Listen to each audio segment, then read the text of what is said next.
And now we are back with the part 2 of the collision of Keanus, where we take the franchises of The Matrix and John Wick, and we compare them movie by movie. Tonight we will be dealing with The Matrix Reloaded versus John Wick Chapter 2. And before we get any further, I would just like to say one thing. You have a choice, whether to take the red pill, like, subscribe, and ring the bell to my channel, and get notified as to all of the new content that comes out as I release it. Or you can take the blue pill and not do that, and be kind of a dick about it, really. The choice is yours.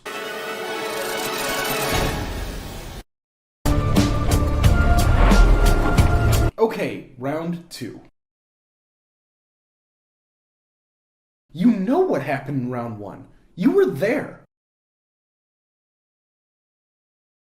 Fine, I'll give a recap.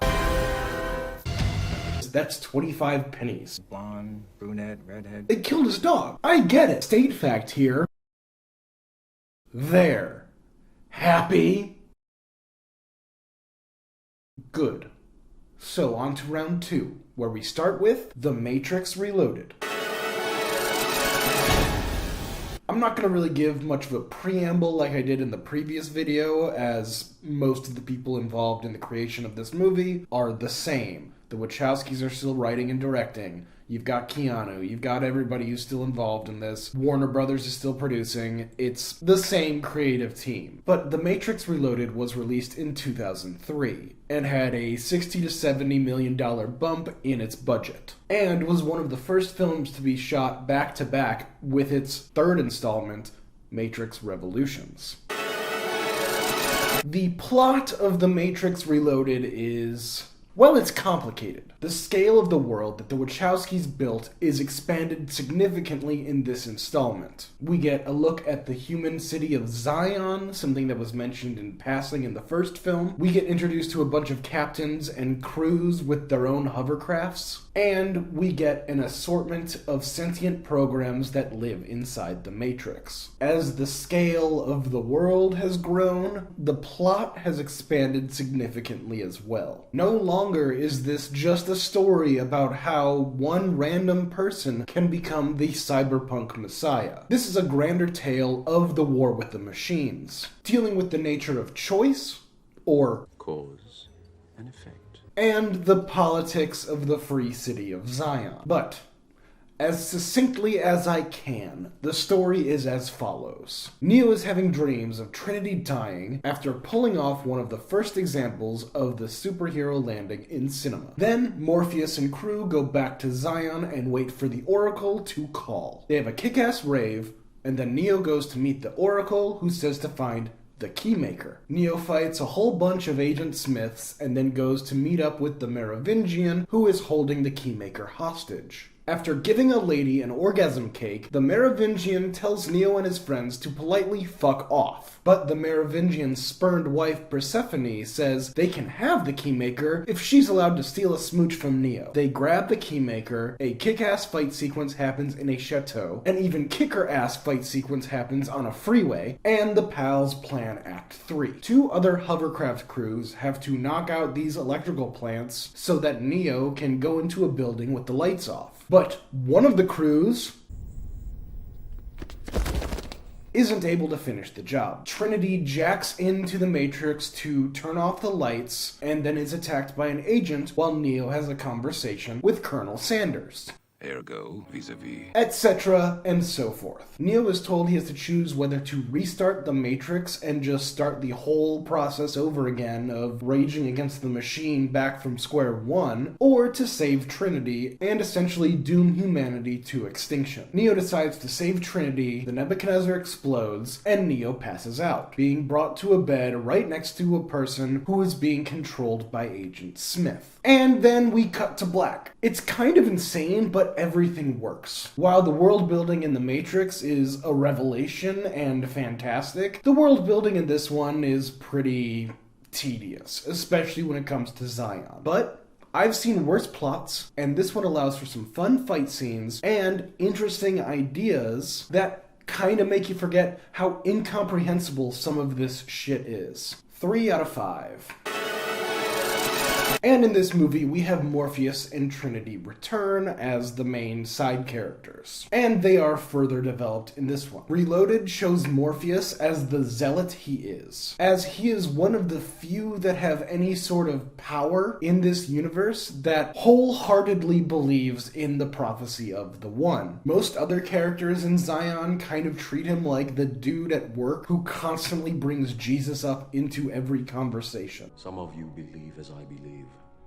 Some of you do not. We get it, man. You believe in the One. Is there any other defining qualities about you? Well, Morpheus would say that he likes samurai swords as well. And Trinity is as badass as ever, and she gets a fantastic sequence where she drives a motorcycle against traffic on a highway. It is beautiful. So good. But she also shows this tender side to Neo, which we didn't really get a chance to see in the first film. And this really solidifies their relationship, especially in a movie where Neo has to choose between the life of Trinity and the fate of the whole world. You need to make the relationship work, and the Wachowskis do. But you'd like to talk about, some of the other characters. The new ones, right? We are only here for the new ones. Well, you've got Niobe, played by Jada Pinkett Smith, captain of her own ship, and Ghost, played by Anthony Wong, one of her crew members. They don't get to do much other than look really cool, but they are the protagonists of the video game the Wachowskis wrote called Enter the Matrix, a video game I loved on PS2. Harold Perrineau of Lost fame joins as Link, the Nebuchadnezzar's new operator, and he has a connection to the old characters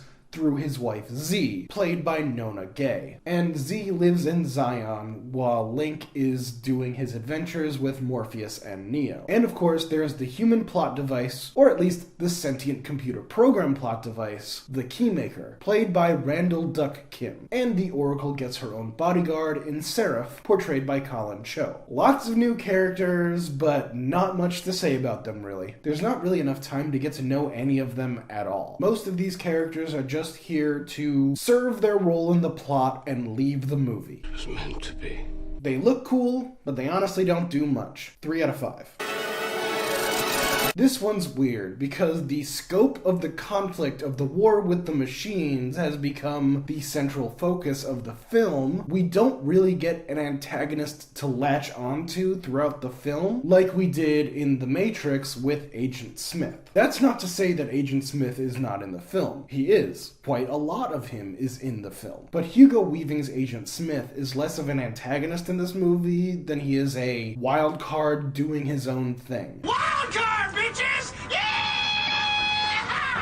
As he is now unplugged from the restraints that make him tethered to the machines, and he's playing a game that is of his own making. Unfortunately, we don't get to know the nature of his plans, let alone any sort of resolution in this film, as that becomes the main climax of the third film, which is indicative of a problem that comes when you're making 2 movies at once. But despite lack of any clear motivation, Weaving's performance is as strong as ever. But one of the key antagonists of the film is the Merovingian, played by Lambert Wilson. Or Lambert Wilson, he's French? I don't know. Lambert Wilson, a program from an older version of The Matrix who hosts these exiled programs who are essentially all those things that go bump in the night. And the Merovingian is just a brilliant villain, full of class, conversations, and monologues about causality, and cakes that give women orgasms. Yeah, the Wachowskis got real weird with this one, and Wilson's performance might be one of the highlights of the film. And then we come to the architect, played by Helmut Bakaitis. He's the father of the Matrix. He's the program behind the scenes who controls everything. And while his menacing, monotone performance was parodied in its time, upon revisit, it kind of works. It doesn't totally work, but it's not as bad as what 2003 said it was.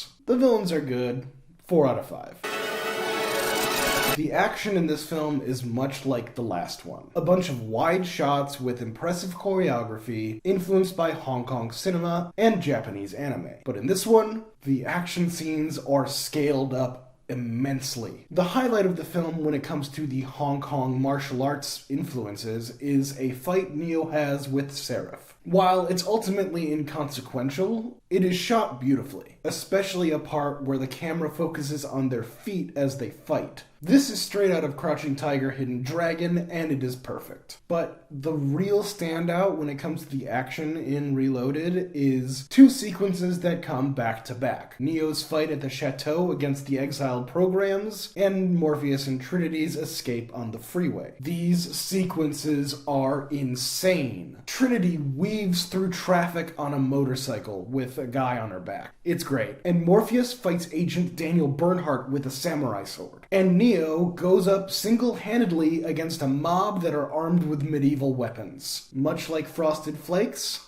they're great. And this is the first sequence that really shows the Matrix with car stunts. And yes, there's the fight with Neo against a horde of Agent Smiths. That's actually quite engaging until it travels to the Uncanny Valley. But in all of the fight sequences, the choreography is crisp and entertaining. And while the plot of this film might be frustrating as hell, the film is ultimately enjoyable due to the skill that it took to accomplish some of the best action in the Matrix franchise. 4 out of 5. This one's kind of a mixed bag, as there is so much brought into this film that is super cool, and a bunch that really isn't, and doesn't age well and wasn't good in 2003. That freeway fight scene is cool. Undeniably cool. It's as groundbreaking as the first film's action set pieces. And while it may go on a bit too long with little for the audience to understand what the immediate goals are, the lizard brain in me does not give two shits because car flip, bang bang, cool motorcycle, explosion, samurai sword. And look, I get that the goal is to avoid the ghosts and then the agents throughout the sequence, but to what end exactly? The only way that they survive the whole sequence is because Neo appears out of nowhere and flies in and saves them. Had Neo not shown up, they would have died horribly. And while we're on the subject, the ghosts, and to be honest, every one of the Merovingian's henchmen are just fantastic. And having the wife of the Merovingian be named Persephone, that harkens their relationship back to the myth of Persephone and Hades. This adding to the fact that the Merovingian is this creature of some underworld of dangerous creatures from former matrices past. Shit, the Merovingian might be Hades. Like Greek god Hades. That's awesome. And the score, while it was fantastic in the first film, is even better now. The highlights being, say it with me people, the chateau fight and the freeway fight. These specific pieces of music are pure Matrix, but just bigger and bolder. But then there's the not so cool stuff. I did say the architect wasn't all that bad, and I stand by it. But having your climax of this insane action movie be an old man telling Neo to do what he has to do, and Neo returning by saying, "You're not my real dad," and going off to save Trinity. It's kind of an underwhelming climax for this martial arts sci-fi flick, and the over-reliance on outdated CGI, especially during the Agent Smith fight sequence. Yeah. You can't unsee that. It's bad. 3 out of 5. What you say, what you say, what you say. Not a bad score. Let's go on and see what the next one has to offer. Ash, would you like to tell the good people watching at home what the next film is?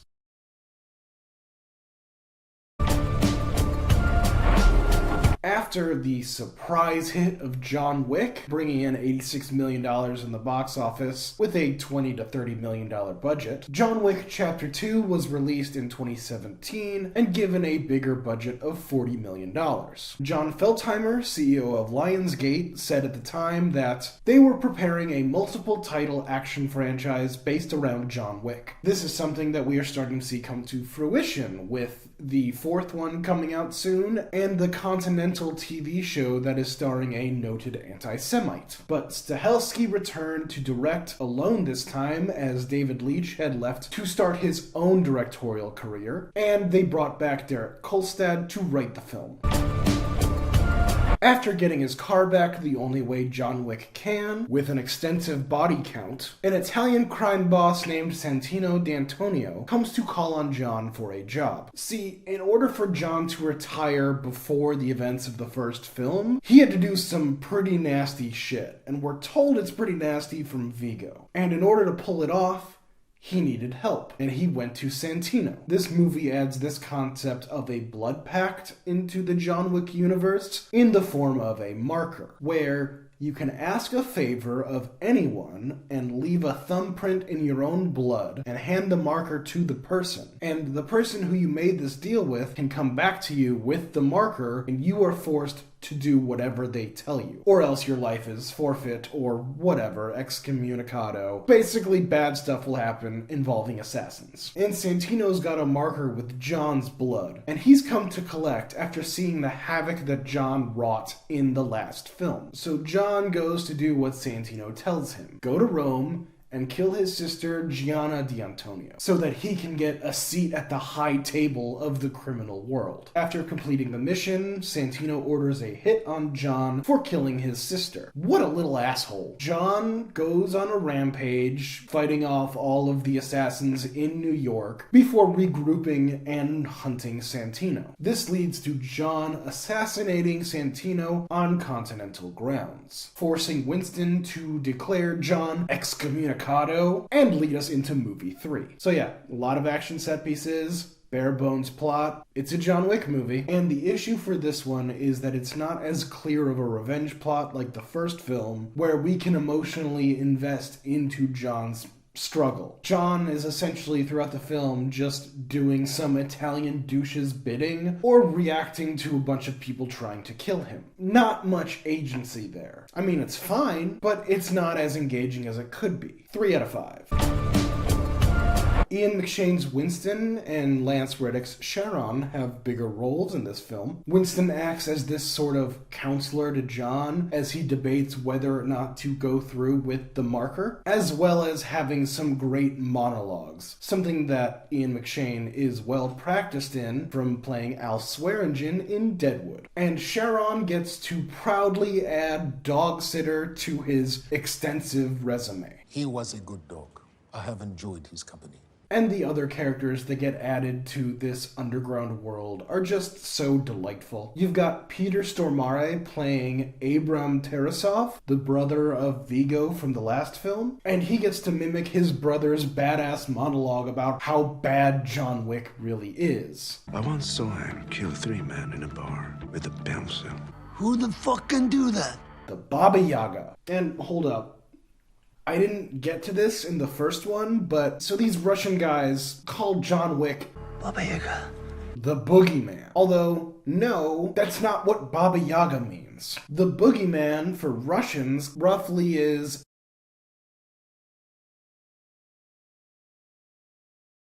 the Baba Yaga is a legendary Slavic witch with long breasts. That's what the Baba Yaga is in mythology. So every time one of these Russian guys says Baba Yaga about John Wick, just imagine that they're looking Keanu Reeves in the face and calling him long tits. No wonder he's trying to purge the earth of as many Slavs as there were purged during the Stalin regime.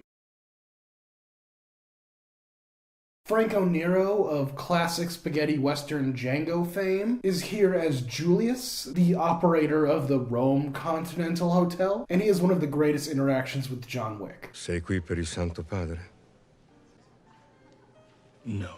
As a God-fearing Catholic boy, I approve. Peter Serafinowicz plays the sommelier, the weapons dealer in Rome. He is as delightful in this film as he is on YouTube being sassy Trump. And hold the front door. That's Lawrence mother-loving Fishburne. The fact that they have Lawrence Fishburne play a character in this movie is just such a loving tribute to The Matrix, and an acknowledgement that The Matrix is a spiritual successor to John Wick. Fishburne plays the Bowery King, an underground crime lord with a theatrical presence who runs his very own band of merry men. And much like the merry men of legend, these guys are all homeless. Every character expands the scope of the world that these films take place in, and it is just a treat to watch them build the world as the movies progress.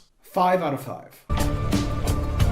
Ricardo Scamarcio plays the wonderfully scummy Santino D'Antonio. This guy wants to kill his own sister so that he can get the power he believes he rightly deserves. He's like Yusuf, entitled and shitty, but he has this institutional power behind him, not just leaving it to daddy to fix his messes. And what does he do when John Wick says he doesn't want to help him kill his sister? That's right, blows up his house. What does he do when John Wick successfully completes his task? Puts out a bounty on him. And what does he do when John cuts through all of his henchmen? Retreats to the Continental and says base. Basically, he's the worst. And his pompous nature and seemingly institutional immunity allows for him to be a good antagonist to John Wick. And what is a nasty villain without his henchman, or henchwoman in this case, as Ruby Rose plays the character Ares, the deaf henchwoman to Santino. And she brings a swagger and confidence to her performance that is well served. She sees John as this washed up has-been, and that he is just an opportunity for her to gain fame for killing the infamous John Wick. And finally, we get a minor villain in Cassian, played by Common. He is Gianna D'Antonio's head bodyguard. Cassian gets this mini John Wick revenge story inside the movie, as he is shown to be devoted to his boss and takes it upon himself to get revenge for her.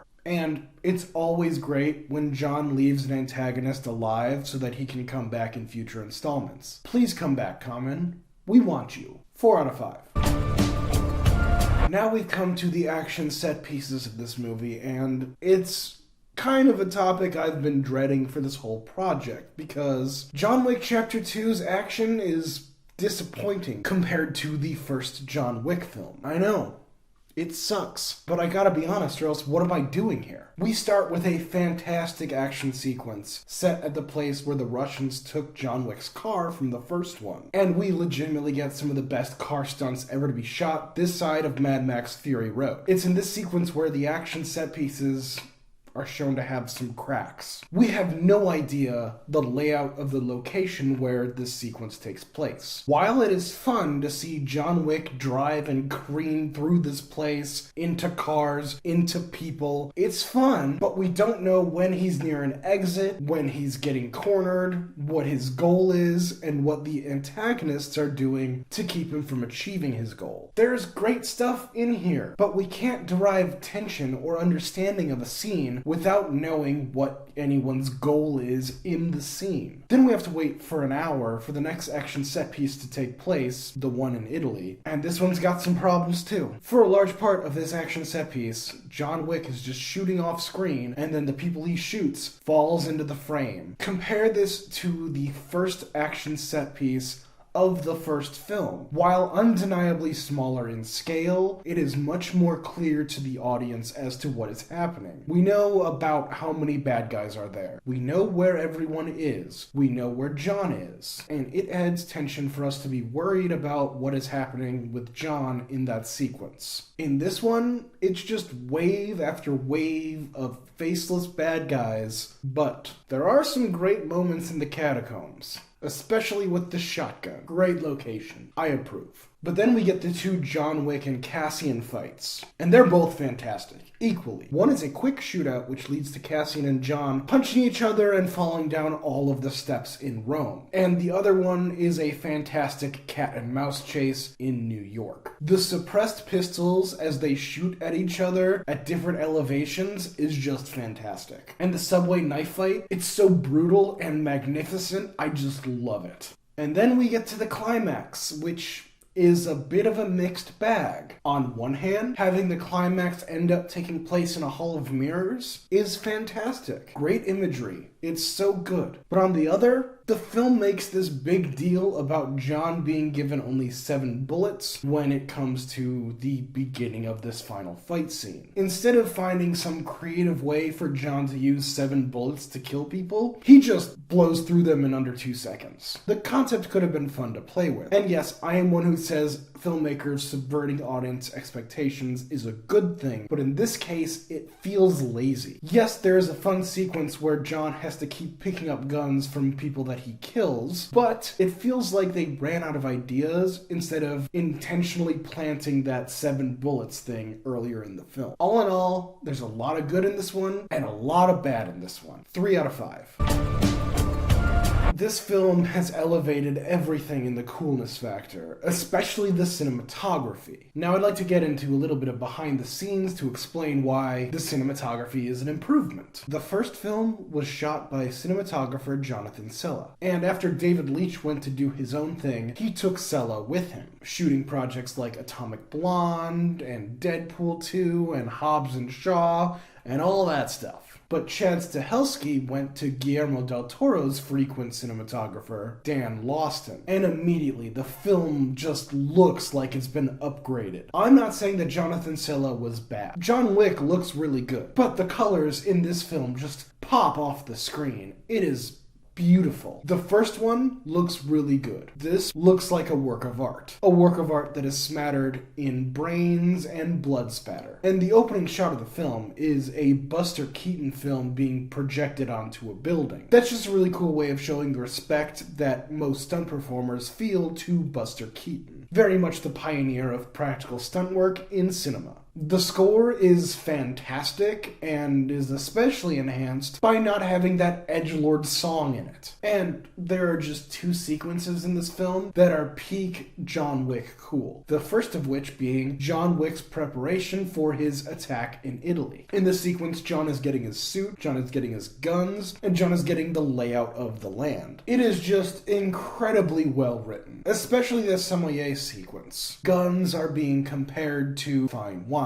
Big and bold, and something good for the end of the evening. You know, that sort of thing. It's really nice. There is a moment in this sequence that is off-putting. The part where the sommelier directly references the AR-15. And this is not the movie's fault. Well, it kind of is because they brought the AR-15 into it, but anytime you mention the AR-15, the real-world implications of that gun are always going to be brought up. It's not something that the audience can, disengage with. Like, it's used in mass shootings and probably shouldn't be allowed, actually. I don't know. Just unfortunate. And the second sequence that is so fantastic is the montage of John Wick fighting all of the assassins in New York. It is quite good, and we get the fun payoff to John's killing people with a pencil line. It just builds the world in such a fantastic way, where street performers, homeless people, electricians, painters, I don't know what these guys are, and a random sumo wrestler. Everyone in this movie could be a cold-blooded assassin, which is enhanced by the last sequence where Winston shows that an entire area of Central Park is inhabited by assassins that he is in charge of. And it's great. 4 out of 5. We had a nail-biter in this one, folks. And in the end, John Wick Chapter 2 edges out The Matrix Reloaded by 2 points.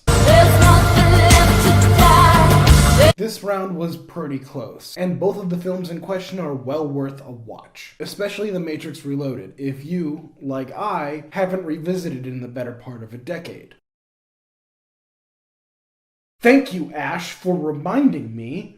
But, unfortunately, the week that I released my first video, the news broke that John Wick Chapter 4 was getting delayed an entire year because they didn't want to compete against Top Gun Maverick. And who wants to see Top Gun Maverick, alright? If they don't have a beach volleyball scene, is it really a Top Gun sequel?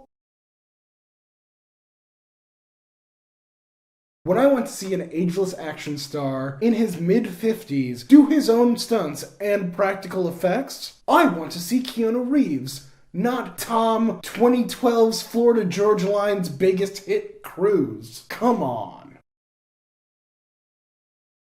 It's just so frustrating when, wait, what? You saw Eyes Wide Shut? Who let you see that? Seriously, who let you watch Eyes Wide Shut? It's inappropriate. I'm supposed to be responsible. You're not even a year and a half, for Christ's sakes. Stop it. You shut your mouth. We do not blaspheme in this house. He is fine. Anyways, thanks for watching. Be sure to like, share, and subscribe. And stay tuned for round 3, where we get to finally see who is the ultimate Keanu, Neo or John Wick. Thanks for watching.